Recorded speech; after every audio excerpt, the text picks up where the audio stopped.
Les petits groupes de manifestants défient les forces de l'ordre. Ce jeudi 26 juin, les manifestations contre le gouvernement togolais initiées par certains jeunes internautes vivant à l'étranger ont débuté. Pour cette première journée, notre équipe a parcouru les artères de la capitale. Quelques mouvements ont été observés ici et là, bien que dans l'ensemble, le mot d'ordre n'ait pas été suivi. Les populations ont vaqué librement à leur occupation. Béa a été le point névralgique des tensions. Ce quartier situé dans la commune du Golfe 1 s'est distingué par des actions de protestation plus marquées. Des groupes de jeunes manifestants ont temporairement perturbé la circulation en érigeant des barricades et en incendiant des pneus sur plusieurs axes stratégiques de la commune. Les perturbations se sont concentrées sur les principales artères, notamment l'as Bermarché à Corée-sur-Oie, le rond-point Gakoto Bermarché, l'as Photo-Venavi à Moutier-V et l'as Bekota-Yesuvito rond-point à Jip. Les manifestants ont adopté une stratégie de mobilité investissant rapidement les rues avant de se disperser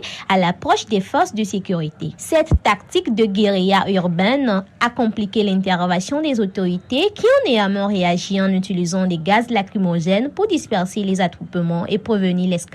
Le gouvernement togolais, par la voix du ministre de la Réforme du service public du travail et du dialogue social, Gilbert Bawara, a qualifié ces manifestations d'illégales et d'irrégulières. Lors d'une récente interview télévisée, le ministre a précisé qu'aucune demande d'autorisation de manifester n'avait été déposée par les organisateurs, conformément aux procédures légales en vigueur, tout en mettant en garde ceux qui seraient tentés de défier l'autorité. Ce n'est pas la peine de prendre le risque en sachant qu'en participant à un rassemblement illégal, on s'expose, a déclaré ministre de la Réforme du service public du travail et du dialogue social. Manifestation du 26 au 28 juin, des forces de l'ordre déployées dans tous les coins de Lomé.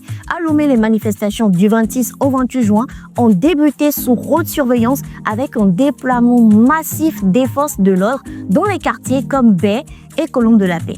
Malgré quelques tentatives de mobilisation, les manifestants ont été rapidement dispersés.